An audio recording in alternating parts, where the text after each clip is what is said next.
자, 교재에는 382페이지 위법성의 인식입니다. 자, 위법성의 인식 자체가 시험에 출제는 거의 안 되는 영역인데 역시 이쪽도 최근에 출제가 되기 시작했다는 것이죠.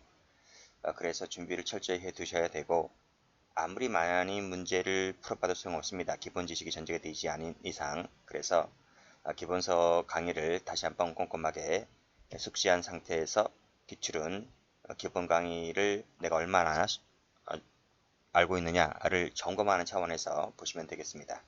기본 강의만 제대로 들으면 문제는 그냥 풀립니다.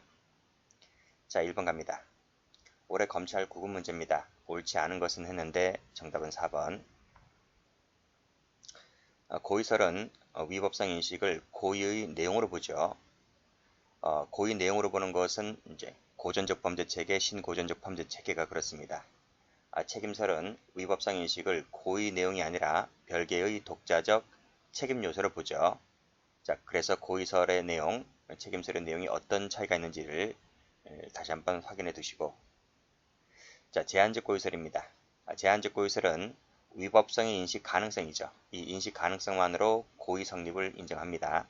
반면에 엄격 고의설은 이 위법성 인식이 인식 가능성만으로는 안 되고 현실적으로 인식해야만 고의가 성립한다. 이런 입장이죠. 3번입니다.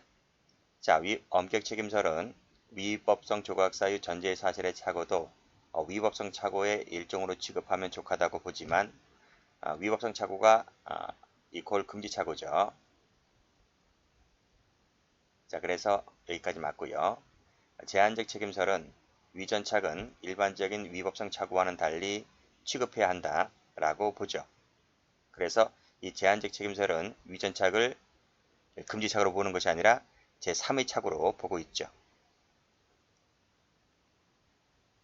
4번 소극적 구성요건 표지 이론과 제한적 책임설은 모두 위전착에서 위전착이 있으면 구성요건적 고의가 조각된다고 본다. 구성요건적 고의가 조각된다고 보는 견해는 이 소극적 구성요건 표지 이론이 그래요. 이 소극적 구성요건 표지 이론은 13조를 직접 갖고 와서 해결하기 때문에 즉 사실의 착오 규정이 직접 적용된다고 보고 있기 때문에 구성요건적 고의가 조각되고 그 부분에 과실이 있다면 과실범 처리를 합니다. 반면에 이 제한적 책임설은 뭐죠? 이 제한적 책임설은 이것은 구성요건적 고의는 인정되지만 책임 고의가 탈락된다 이렇게 보고 있죠. 그쵸? 그래서 이 구성요건적 고의가 조각된다는 견해는 소극적 표지 이론에는 해당되지만 제한적 책임설은 아닌 거죠. 그래서 정답은 4번입니다. 해설 참조하시고.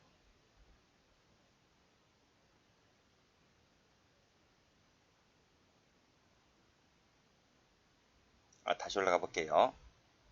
다시 올라가 보면 자, 제가 지금 설명드렸던 이 제한적 책임설은 이렇게 보는 견해는 제한적 책임설이 두 가지가 있어요. 여기 해설을 가보면 유추적용설이 있고요. 그리고 법효과 제한적 책임설 두 개로 나눠집니다. 나눠지는데 이 법효과 제한적 책임설이 이제 다수설이라 했죠. 그래서 이 법효과 제한적 책임설이 제가 지금 말씀드린 대로 구성요건적 고의는 인정되지만 책임 고의가 조각된다. 이런 견해고 반면에 유추적용설은 역시 소극적과 마찬가지로 구성요건적 고의가 조각된다고 보고 있죠. 그래서 이 제한적 책임설을 이렇게 두 개로 나눠지게 되는데 이 제한적 책임설을 두 개로 나누지 않고 이렇게 쓰게 되면 틀린 거예요. 이렇게 보시면 아시겠습니까? 왜냐하면 법효과 제한적 책임설이 다수설이기 때문에 이 다수설을 무시한 채 이렇게 정리를 내릴 수가 없거든요. 그래서 어쨌든 제한적 책임설은 두 개로 쪼개진다. 이렇게 두 개로 쪼개지는데 유추적용설은 이 부분이 맞지만 법효과 제한적 책임설은 이런 결론이기 때문에 이 부분은 틀렸다고 봐야 되는 겁니다. 자, 그래서 좀 더 정확하게 써드리면 이렇게 된다는 거죠. 자, 이 부분을 이렇게 유추적용설 그리고 법효과 제한적 책임설 나눠지게 되고 그리고 유추적용설은 이런 결론, 법효과는 이런 결론 이렇게 하시면 되겠습니다.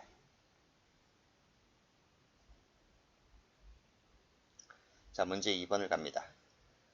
다음 중 가장 적절한 것은 했는데 올해 경찰 1차 문제입니다. 이 사실관계 나와 있죠? 요 사실관계가요.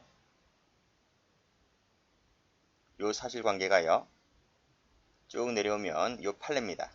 요 판례를 출제자가 알고 있다는 거죠. 요 판례 번호를 가만히 보면 2023년도 11월 2일자 얼마 되지 않았습니다. 학원 강사들도 요 판례를 알고 있는 사람이 드물어요. 최신 판례였기 때문에. 자, 그래서 요 판례를 출제자가 알고 있고 이 판례를 이렇게 변형했다는 것. 이렇게 변형해서 출제를 했다. 그래서 이 오상방이 사례를 학설로 만든 거죠. 이렇게 무슨 설 이렇게 학설로 만들었다. 근데 이번에는 이렇게 학설로 내서 출제를 했지만 다음에는 이 학설 똑같이 내지는 않을 겁니다. 이 사실관계 똑같이 내지는 않을 거예요. 그렇기 때문에 여러분들이 이 공부를 해야 할 부분은 이 판례라는 거죠. 이 판례가 이제 출제 가능성이 높아졌다. 이 판례에서 이 정당한 이유가 있느냐 없느냐를 확실하게 알고 가시면 되는 거예요. 자, 그러면 문제 가봅니다. 자, 적절한 것은 했어요. 여기서는 정답이 중요한 것이 아니고 어쨌든 다 풀어야 되니까요. 일단 어떤 사실관계인지를 좀 볼게요.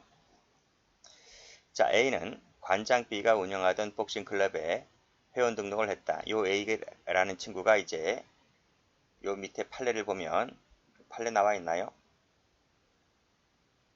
판례에 나이는 안 나와 있는데요. 먼저 제가 알고 있으니까 이 고등학생입니다. 고등학생 17살짜리 고등이 이제 복싱클럽에 회원 등록을 했다는 거죠. 자, 등록을 취소하는 문제로 이 B 관장입니다. 이 B로부터 질책을 들었다. 그래서 1시간 동안 1시간이 지나서 다시 복싱클럽에 찾아와서 항의를 하죠. 그쵸? 집에 들어가도 억울한 거죠. 그쵸? 막 나도 귀하게 컸는데 막 항의를 질책을 받으니까 집에 들어와서 화도 나고 그래서 다시 찾아갔다는 거죠. 자, 그 과정에서 둘이 몸싸움을 벌입니다. A와 B가 서로 멱살 잡아당기고 몸싸움을 벌였다. 옆에 누가 있었느냐면 코치 갑이 있었습니다. 자, 막 뒤엉켜 몸싸움을 벌이니까요. 그럴 수밖에 이 A도 고등학생이었고 복싱 클럽에 복싱을 하러 온 사람이라면 좀 싸움 좀 하는 친구 아니겠습니까? 그러다 보니 이 관장과 이렇게 막 섞여서 싸움을 하게 된 거예요. 옆에서 지켜보던 코치 갑이 갑자기 이 고등 A가 왼손 주머니에서 뭐를 꺼내요. 뭐를 꺼낸다는 거지. 그치? 이 특정한 물건을 꺼내는데 이 특정한 물건이 칼이든 셔터칼이든 크게 들 수 있잖아. 그쵸? 그쵸? 어차피 이 사람이 집에 갔다 다시 왔다고 봤을 때 뭘 주머니나 몸에 무엇을 숨겼는지를 알 수 없잖아요. 그쵸? 그러니까 마침 이 친구가 주머니에서 뭐를 꺼내자 이 코치가 조금만 주의를 기울였더라면 흉기가 아니라는 것을 알 수 있었음에도 이 흉기를 꺼낸다라고 오인하였다. 그래서 이를 막고자 A 왼손을 손가락 골절상을 입혔다 하는 거죠. 그쵸? 자, 그런데 알고 보니 그것은 자신은 칼이라 생각했는데 칼이 아니라 녹음기로 밝혀졌다. 이런 얘기입니다. 자, 실제 사실관계는 어떻는지를 좀 볼까요? 실제 사실관계는 자,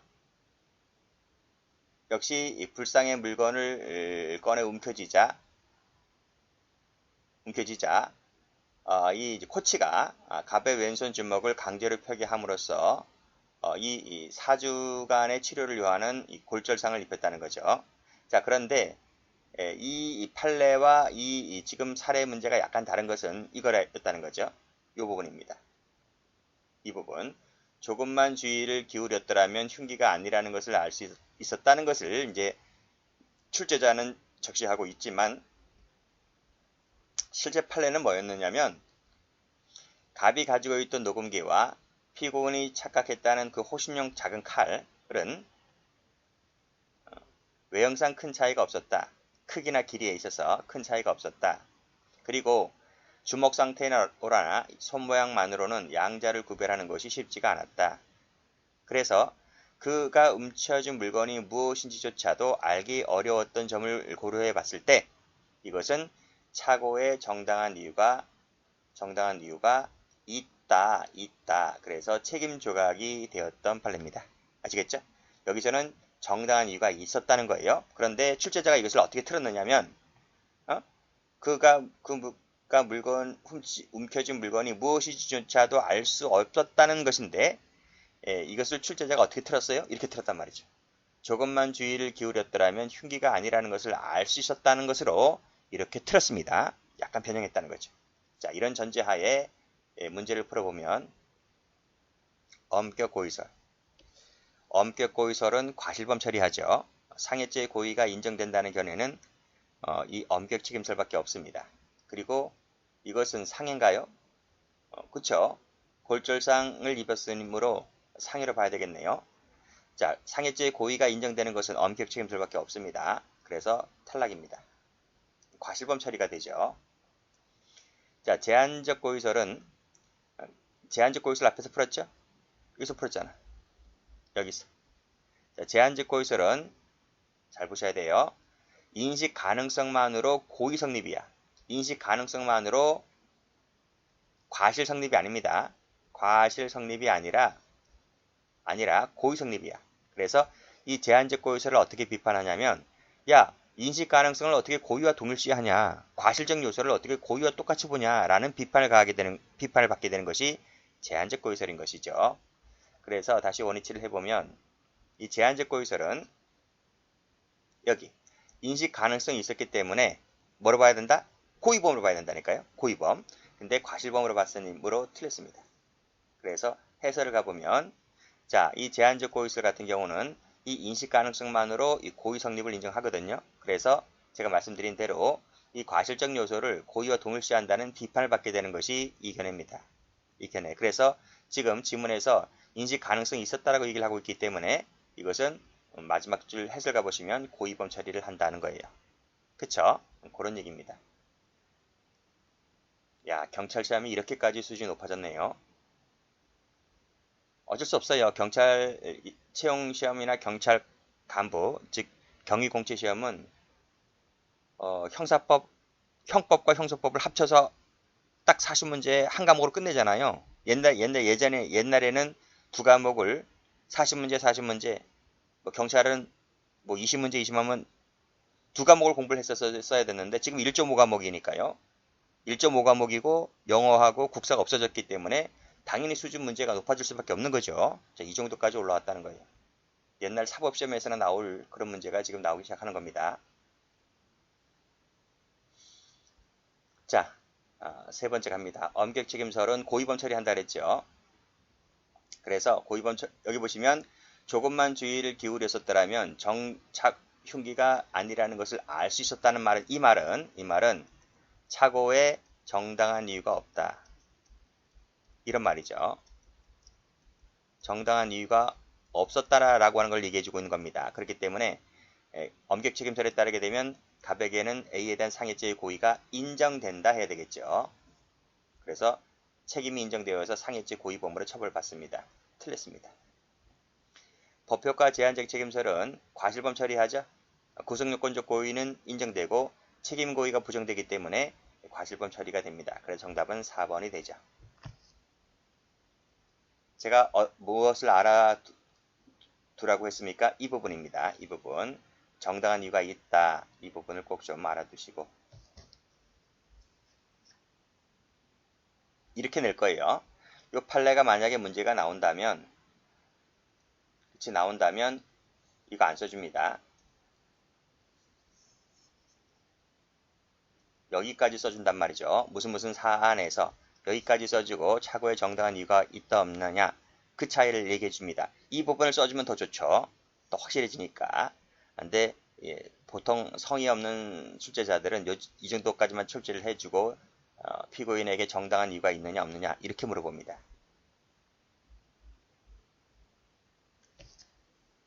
3번입니다. 자, 다음 중 옳지 않은 것은 했는데 4번입니다. 역시 위법성 인식 묻고 있죠.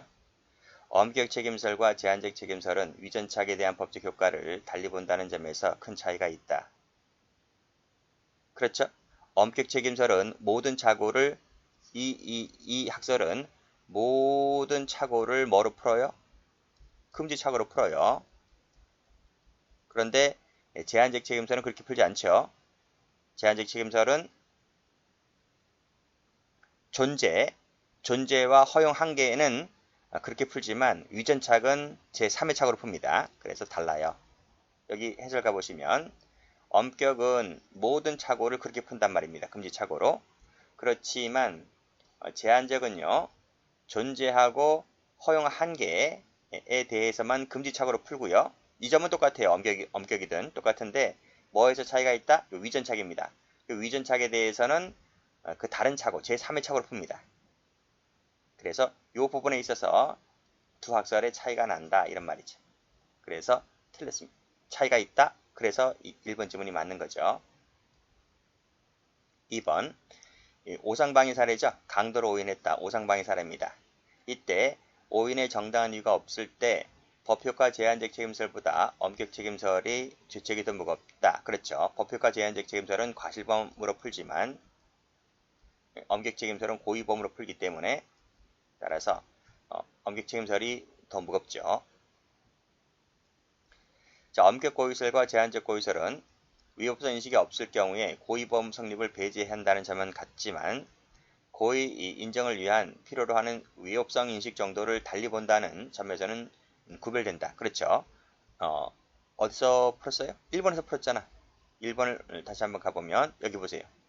제한적 고의설은 인식 가능성만으로 고의 인정하지만 엄격은 고의 인정이 되려면 현실적인 위법성 인식이 필요해야지 고의 성립 인정되는 겁니다. 그래서 인식 가능성만으로 고의 인정하는 것이 제한적. 아니다. 그 정도로는 부족하고 현실적으로 인식을 해야 된다. 그래야 고의가 된다. 그래서 인식 가능성이냐 현실적이냐 이 차이가 있는 거죠. 그래서 인식 정도에 따라서 고의범 성립 범위가 달라지게 되는 거죠. 다시 가보면 자 인식 정도를 달리하죠. 엄격과 제한적은 그런 얘기입니다. 만약에 인식 자체가 없다라고 하면 그건 똑같아요. 결론이 똑같아집니다. 고의범 성립이 배제되는 건 똑같아요. 근데 필요한다 할 때 그 인식 정도에 따라서 고의범 성립 여부가 달라지는 겁니다. 자, 여기 이 오상방위 사례죠. 이를 법률의 착오로 보고 착오에 정당한 이유가 있다면 책임이 조각된다는 견해는 어떤 견해죠? 이 견해는 엄격 책임설이죠. 엄격 책임설 입장이지 제한적 책임설 입장이 아닙니다. 틀렸습니다. 좀 어렵죠? 다시 한번 말씀드리지만 어렵다고 판단될 때는 다시 기본 강의 유튜브 찾아가서 위법성 인식 파트를 다시 한번 들으시기 바랍니다.